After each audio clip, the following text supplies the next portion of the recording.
You don't have a democracy without public opinion, folks. So when you get that call, take some time, do the survey. This is how people know what Americans think, and how the public has a voice in a democracy. Hello, everyone. I am Sam Hansen. And I'm Sadie Witkowski. And you are listening to Carry the Two, a podcast from the Institute for Mathematical and Statistical Innovation, aka IMSI. The podcast where Sam and I talk about the real-world applications of mathematical and statistical research.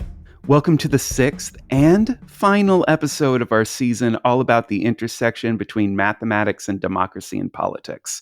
And as the opening clip foreshadowed, we will be wrapping up this season with a deep dive into the world of surveys and polls. Excellent!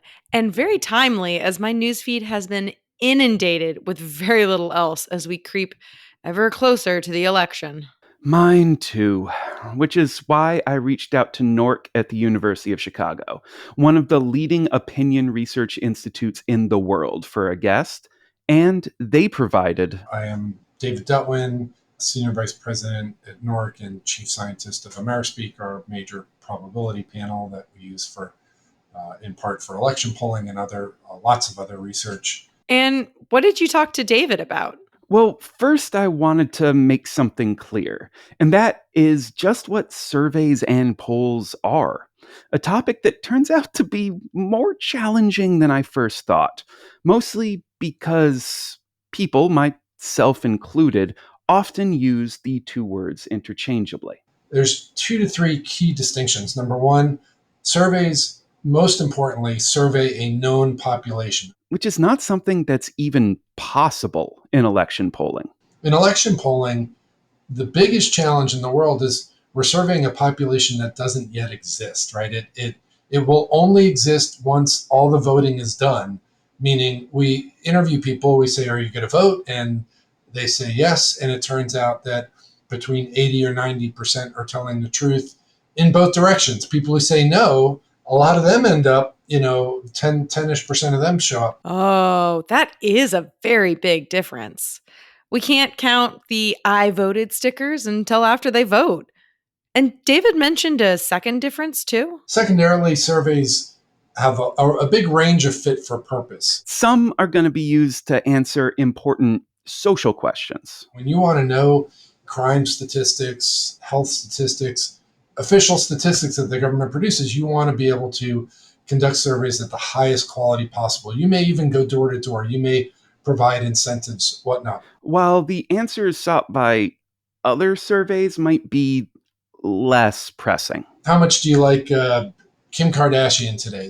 Well, if you're 5% off, the world will go on. It's okay, right? You better watch out, Sam. There are some people for whom there are not questions more important than that. I know.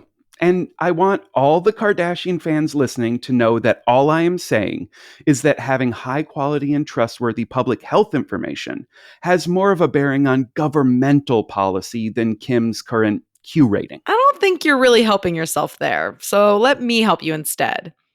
If surveys can have this wide range of purposes and how accurate they need to be, how can surveys be made to fit those needs? Well, that comes down to what's known as survey design. And the first and potentially most important part of survey design is how does the survey get its participants? There's a small list of ways that one can field a survey. The first distinction is whether you use probability sampling or non-probability sampling. And the purpose of a survey definitely plays a role in which one David would choose. The number one synonym for good science is randomization. Same thing with surveys. If we're able to mix every address or every telephone number or whatever in the world in a big bowl and then take out a spoonful of that bowl, right? When you take that spoon out, nobody questions that spoon is a super accurate representation of the rest of the bowl. Man, this is right up my academic alley from my old psychology days. So going with that analogy, the goal when using probability sampling would be to mix up the populations you want to survey, and then by asking the survey questions from the people who show up in the spoonful. That should get you a good sense of what the whole population thinks, right? Think about this, that there's about 300 million adults in the United States, and we'll do a survey of 1,000 people and come up with the right answer time after time after time. While probability sampling is very effective, it does come with a rather major problem. The biggest fish in the tank is non-response error, that there are, we may randomly sample and ask 10,000 people to participate in our survey. The sad truth in this day and age is that you'll be lucky to get 1,000 out of that 10,000. Considering how many phone surveys I ignore, I see why getting a 10% response rate is lucky. Yeah, it's hard out there to conduct surveys. And if you help administer surveys like David does, all those non-responses bring up a very important question. Question is the 9,000 you didn't interview somehow different than the 1,000 you did? If the answer is yes, it doesn't matter if you interviewed, 100 out of 10,000, as long as those two groups, the people who responded and the people who didn't, are the same across every conceivable metric. And this is where the idea of a representative sample comes in, right? Exactly. You need the sample you surveyed to be representative of the population you want to understand. But this isn't exactly easy to determine. It's hard to know, exactly whether the people who responded are different, whether, maybe people have settled to the bottom. In this election and in past elections, one of the big concerns has been that people of lower educational status, people who are not trustworthy of science or institutions like the mass media, they have percolated to the bottom. They certainly seem to not want to respond to surveys. David said that probability sampling yields higher accurate results, but non-response error already makes it seem like surveys should be faulty. And I know there are other errors to come. You're right. There are other errors to come, but it's important to remember that error is not the same thing as bias. 9 out of 10 people chose to not respond to your survey. Well, that's an error, but it doesn't mean your survey is biased. Right, that totally makes sense. Error doesn't mean a survey is wrong, just that it has a chance to be so. Exactly. Just because you're not getting a certain cohort of the American public to do your survey as much as other cohorts doesn't necessarily mean your survey is biased. It depends on whether that cohort that's being underrepresented answers questions differently than the cohorts who are participating. And as long as we're talking about error, I want to quickly mention another that has to do with sampling, specifically how the people running a survey reach out to the people they want to respond to it. There's coverage error, where when you sample a population with a technology that doesn't actually cover the whole population. Going back to my earlier admission, this is why we shouldn't try to survey only using landline phone numbers in 2024. Not unless your population tends towards my father's age. He still has a wired rotary phone on the kitchen wall. Ooh, vintage. But let's talk about surveys done using non-probability sampling. They also suffer from these errors, right? They do. But we should probably let David explain what non-probability sampling is before we start talking about errors. Non-probability sampling is different. It's getting people conveniently. The goal is to be able to do surveys as inexpensively as possible. The problem is you've let go of that random selection. There are things on the back end that you try and do scientifically to try and make sure it's still representative. And sometimes that works and sometimes it doesn't. So those pop-ups or generic emails asking me to answer a few questions might be for a non-probability based survey. They very well might be. Same as a person with a clipboard asking questions outside a grocery store. These would all be examples of what's called convenience sampling. And given how rarely I click through on those emailed survey links or talk to those people on the sidewalk, I can promise they have non-response error. Just like a convenience store meal might be easy, but not great for you, a sample of convenience might not work out. I mean, it is almost like giving a person a clipboard makes them invisible. Or, at the very least, clipboards generate a version of the someone else's problem field from Hitchhiker's Guide to the Galaxy. At least I now know what prop I need next time I want to be left alone. Yeah, one way you may have noticed non-probability surveys trying to combat this is by suggesting that we send a link of the survey onto our own network, which is a method called snowball sampling. Just rolling those survey snowballs together until you have a Frosty the Snowman of survey results. Pretty much.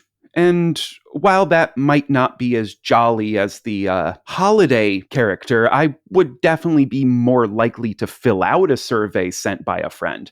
I'm sure there are still plenty of non-response issues, though. What about coverage error? Non-probability sampling runs into the same issues. Say you want to survey a bunch of university students on their feelings about mathematics, but the only email lists you have access to are for faculty. This happened to you, didn't it? I don't want to talk about it. All right. But with all these issues around sampling alone, how do any surveys actually get done? Well, that's where groups like NORC come in. Amerispeak is our probability panel. Or in other words, a group of people that NORC has identified as being willing to take part in their surveys. And that identification is hard work. Amerispeak is different than any other probability panel in that about half of our panelists, we actually do get door to door. There's nothing like going door to door to get people to participate in research. If you mail a letter, if you make a phone call, yeah, about 4 or 5% will participate.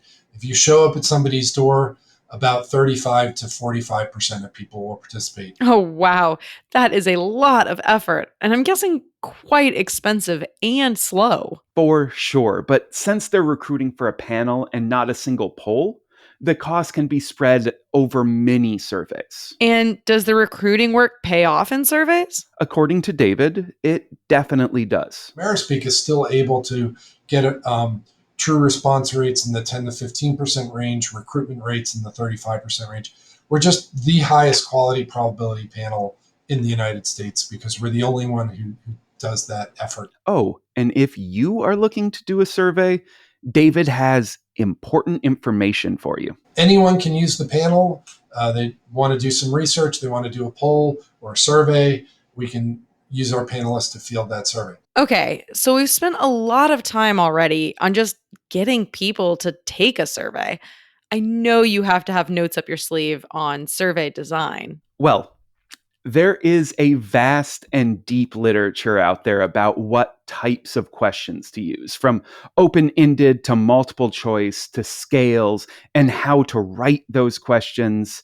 But to fit our purposes as a math and stats podcast, I'm going to need to condense it a bit. How much? What? How much are you going to condense this vast and deep literature? To a single error? Measurement error is when that question doesn't really accurately represent the concept. And how can this error that you're using to stand in for an entire discipline be managed? One way is finding an expert on the discipline of developing survey questions, and that way would be your best bet.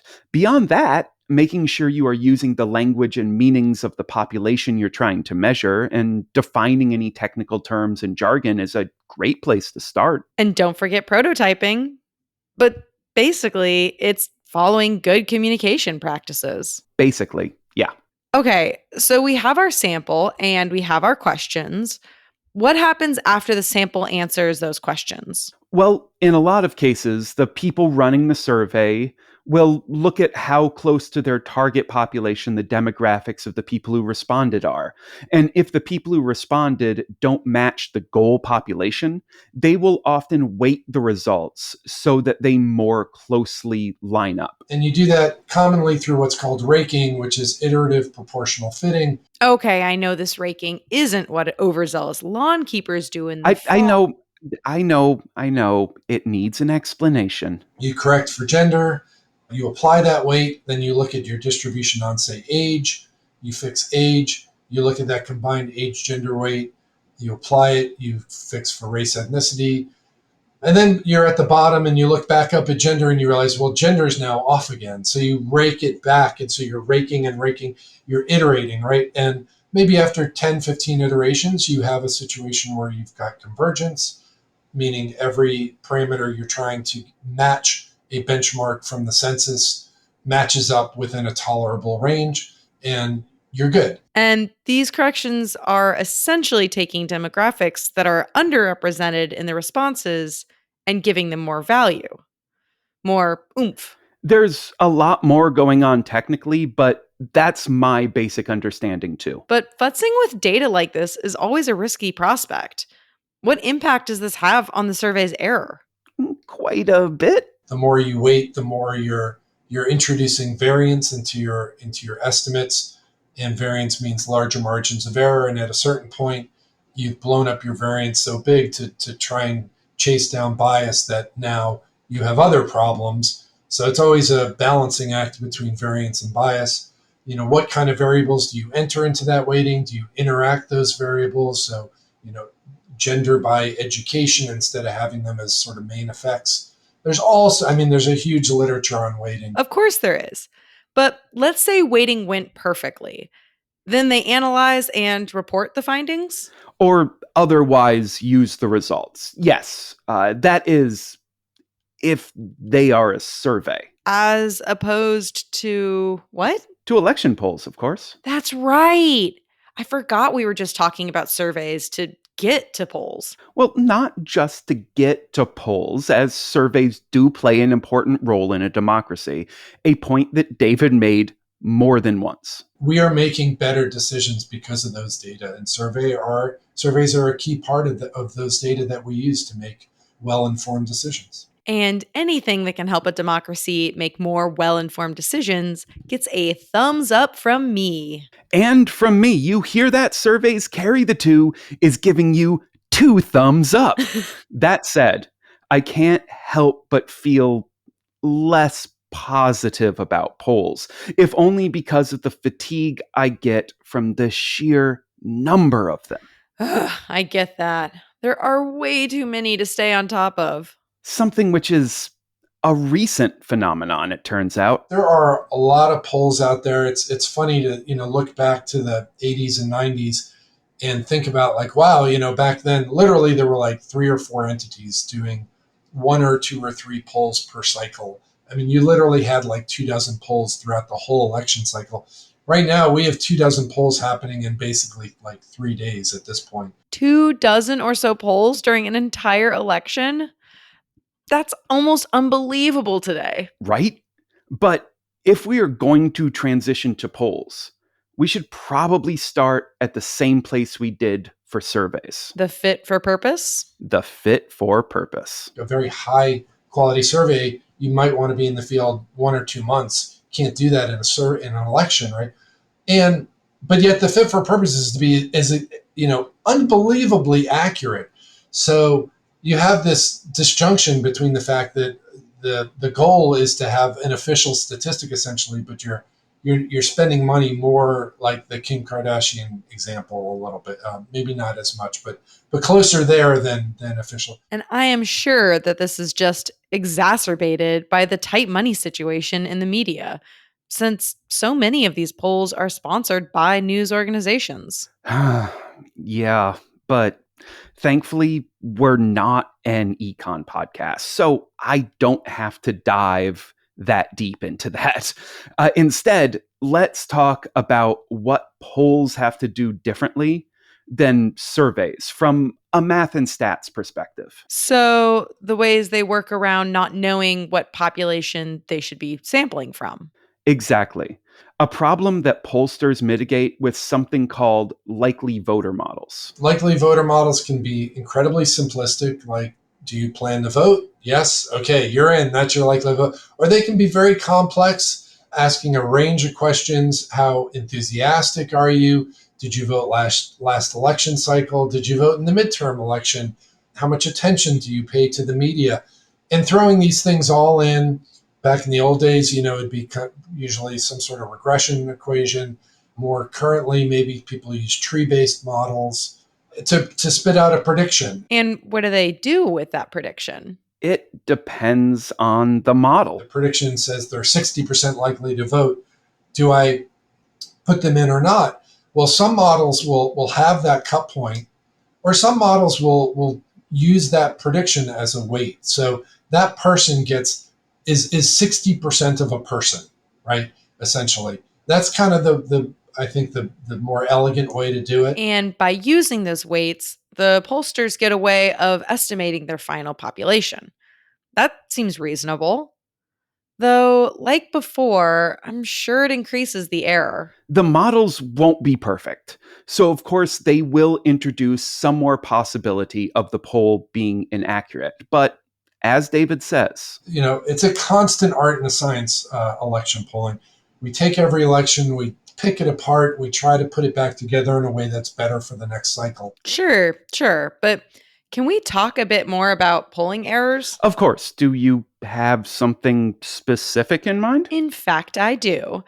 Did you talk to David at all about margins of error that I always see next to polls when they're reported? Ah, yes, that did come up. So importantly, that margin of error that's based on 3% is only measuring sampling error.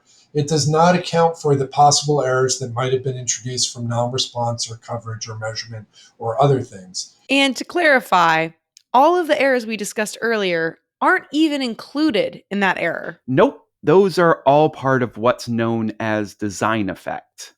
Once you add the design effect error to the sampling error, the potential for inaccuracy goes up a bit. In reality, the true error range is probably something more like 5 or 6%, but that's never talked about. A bit? Potentially doubling the margin of error feels like more than a bit. So, why isn't it talked about? Why? Because nobody wants to explain that to lay people. Like, oh, there's this thing called design effect, and what the hell is that? What are you talking about? Okay, fair. This also explains why it may seem pollsters are more laid back when their polls don't match election results. When the reality of an election is outside of that 3%, they're like, oh my God, the polls lied to us, essentially. When people technically in the field, statisticians, methodologists, et cetera, fully understand that 3% is not an accurate portrayal of the error range of that given survey. Though it could also be related to polling errors that large not really showing up that often. When you look at the level of error that has occurred, it's typically less than 3%. It's quite good. Being within the 3% margin is quite impressive given everything I've heard about polls so far. But there are a couple of common complaints that I think now is the perfect time to address. Shoot. Well, let's talk about the idea that polls are tilted towards one party or another. That is a complaint I hear all the time.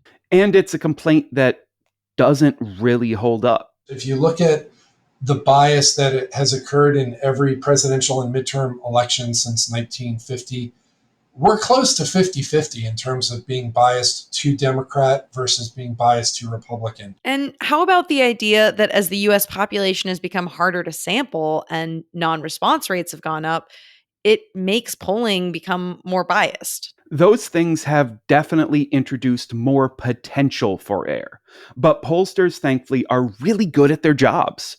And those potential errors haven't turned into actually biased results. The good news is probability sampling is very robust. It can deal with a lot of non-response error and still not have a great deal of bias. And you see that in these bias graphs over time for elections, that they really are flat lines generally. There are a couple of problems, though, that David did bring up, one of which ties directly into something that we discussed earlier this season. You do a national poll, it in some ways doesn't mean anything because of the Electoral College. The white whale of the Electoral College again.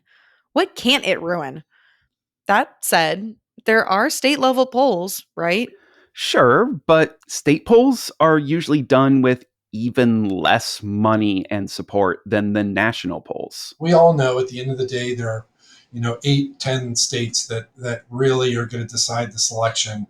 And the polling in those states may or may not, will be of varying quality right now. And then there also can be momentum effects where either a candidate builds up ahead of steam or suffers a sudden fall in support, something polls may not be able to capture. These are things that polls have a very hard time picking up because it takes 3 to 4 days of field work to do it, even a halfway decent poll.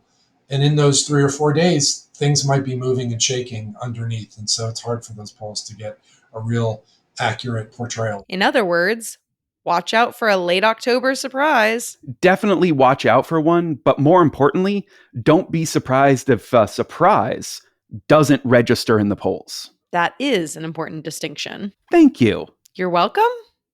So, is that it?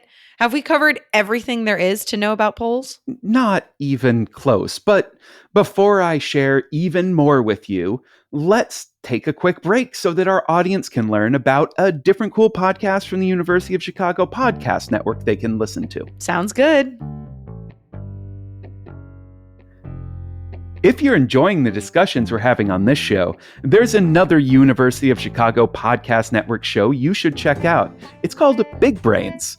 Big Brains brings you the stories behind the pivotal scientific breakthroughs and research that are reshaping our world. Change how you see the world and keep up with the latest academic thinking with Big Brains, part of the University of Chicago Podcast Network.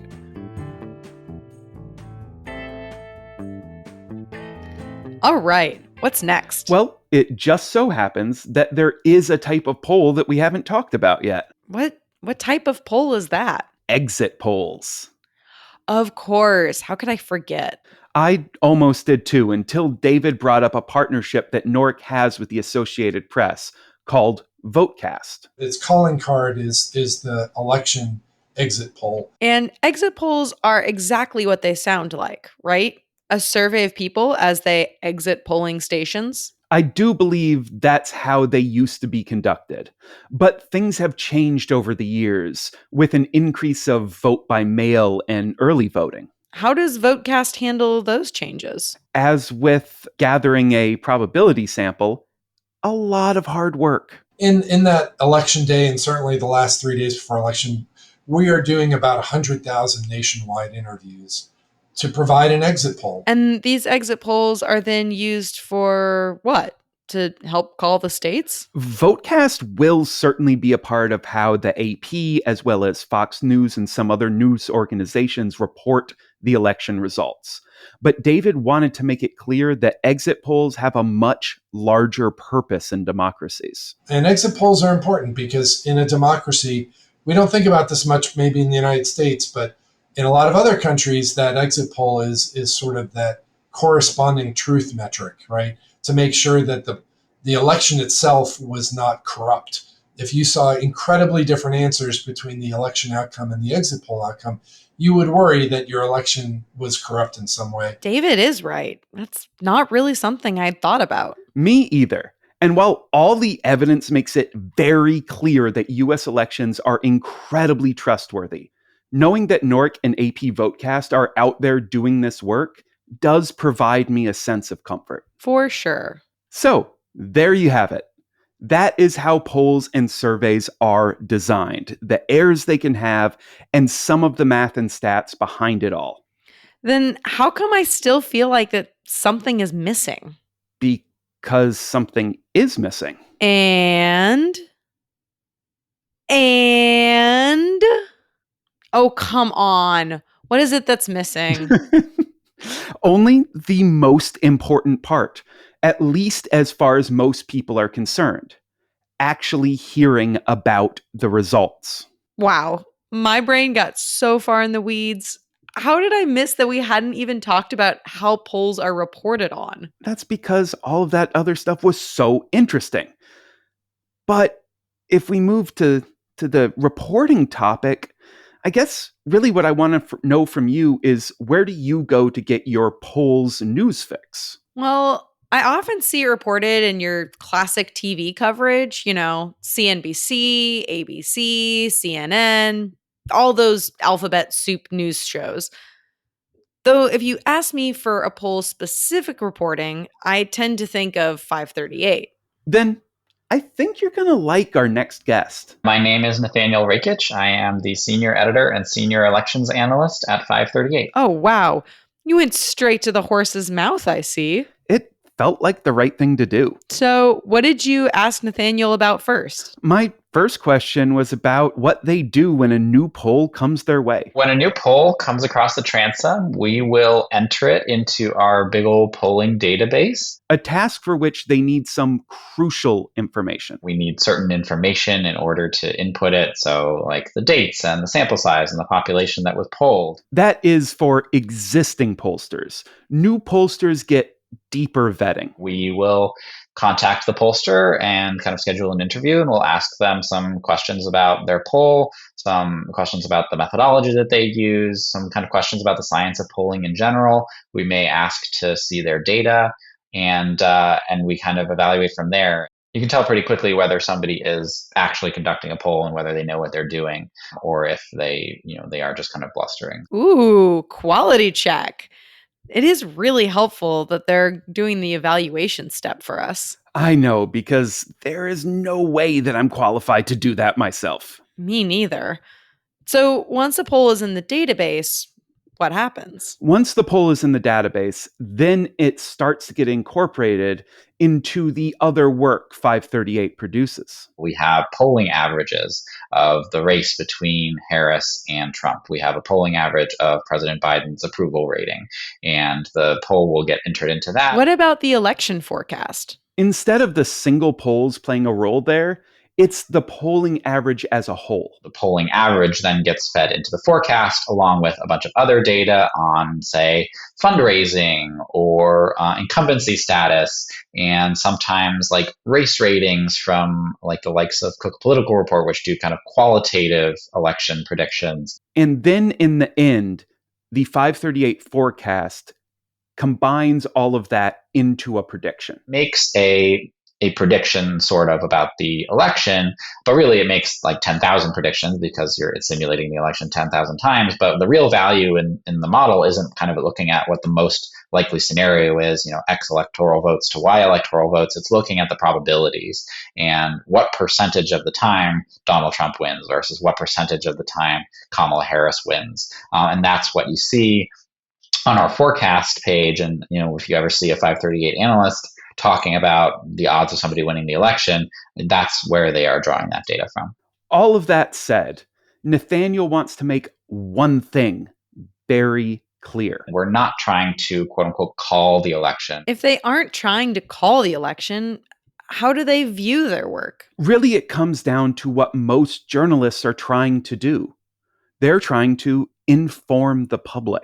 I don't want people to think that what we're trying to do is call elections or make predictions kind of for fun to increase, our street cred as, seers and oracles of the election. We are actually just trying to give people the right sense of how certain or uncertain they should be about the election. Something Nathaniel often uses metaphors to accomplish. I try to describe it to people instead of using the precise numbers as these kind of metaphors. Oh, this election is basically a coin flip, or in another event, if like somebody had a 70% chance of winning versus a 30% chance of winning, I would say, well, this candidate is favored, but they could still lose. And think about it this way, a really good hitter in baseball is a 300 hitter. And that the odds that the underdog could win this election are the odds of, a good baseball player, Juan Soto, getting a hit. I hadn't heard the baseball hitter one before. That one's pretty great. It's almost like Nathaniel gets paid to do this for a living. Sarcasm noted. But seriously, communicating polls and other numbers to the public in an understandable way is something Nathaniel spends a lot of his time thinking about. Spending a lot of time thinking about how the public is going to, a public that is not all that well versed in math and probabilities and statistics, and how we can communicate this to them without misleading them and kind of meeting them where they are. And so that's something that we think a lot about at 538, and all of our coverage is really trying to bring this admittedly wonky, but I think necessary part of analyzing elections and politics to a broader audience and helping to improve kind of the numeracy of the public so that they understand how their fellow Americans think about the world, and so that they have the right idea about who is going to win an election going into it, if we even can know that, which in this case I don't think we can. But couching the uncertainty in previous years, I think, was very important. I wish a lot more journalists thought this deeply about how they communicate quantitative information and what uncertainty really means. Me too, even if that would put us out of a job, which is why I also asked Nathaniel for some tips about how we should approach reading and analyzing news stories about polls. Ooh, exciting. The first tip has to do with stories that are based on single polls. We have basically a rule at FiveThirtyEight, which is never write a story off of a single poll.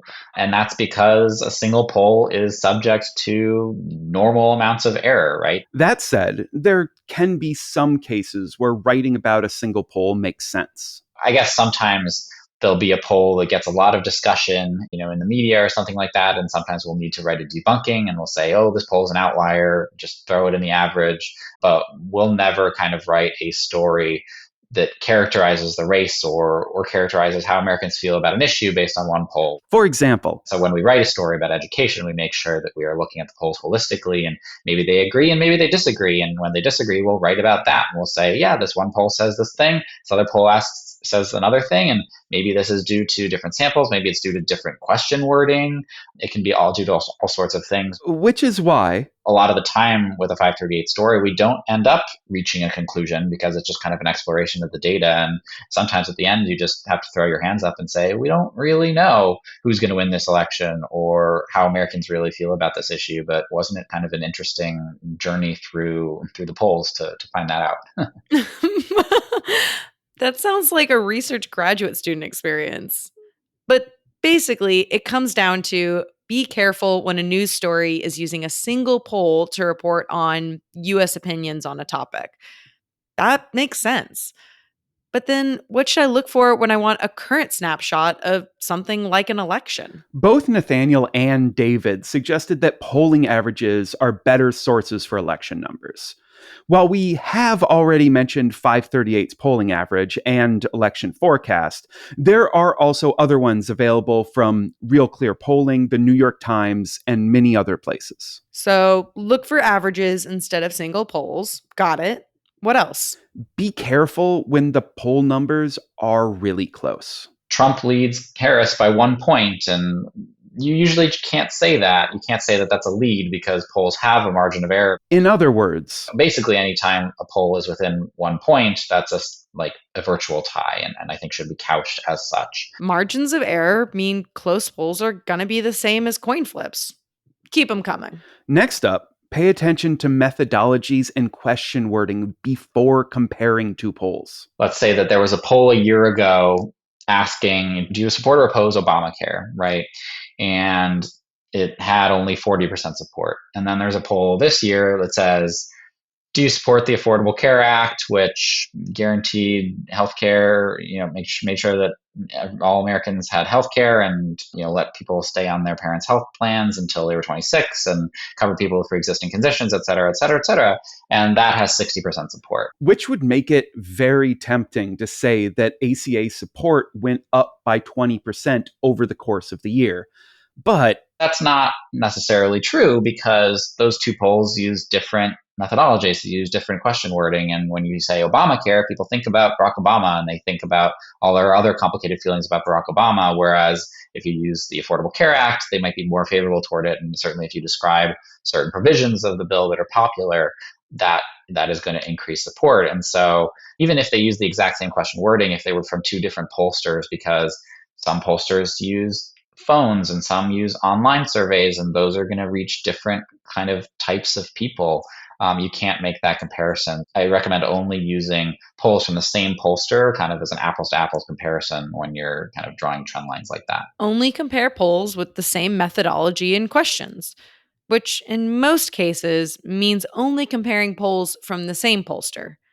Are there any more? one more. This time having to do with when a campaign itself releases some numbers. It's not unusual for campaigns to conduct many polls just to get a sense of where they are, to develop their campaign strategy. Maybe you'll see, as the public, you'll see one of those polls over the course of the campaign. Chances are it's going to be the best one, right? They're going to release the best one, the one that puts them in the best light. Campaigns are trying to make themselves look good. Noted. And Sam? Yeah?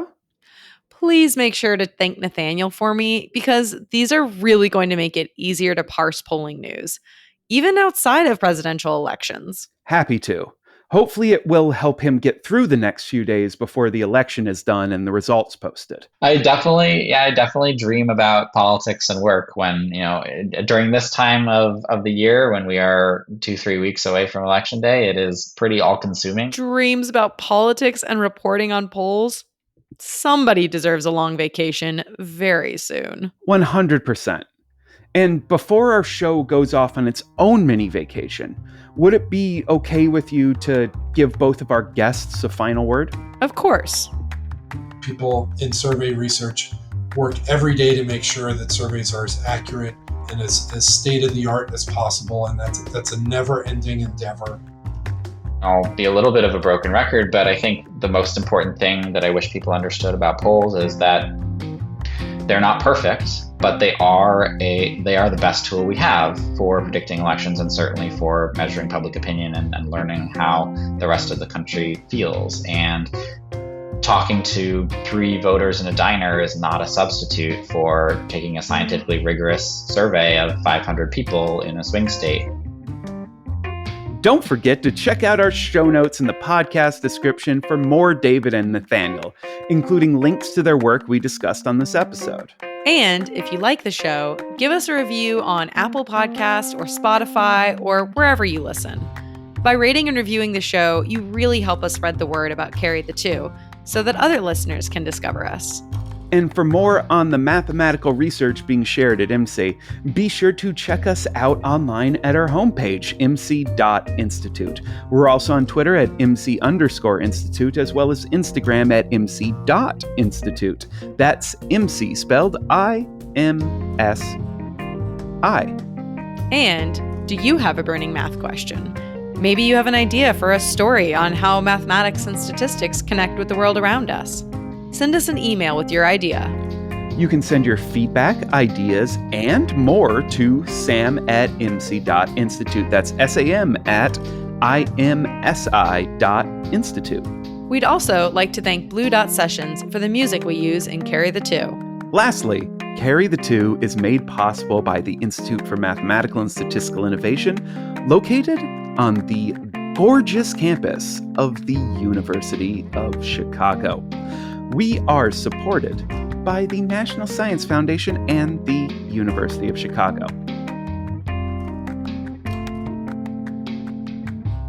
Is it having high quality and trustworthy?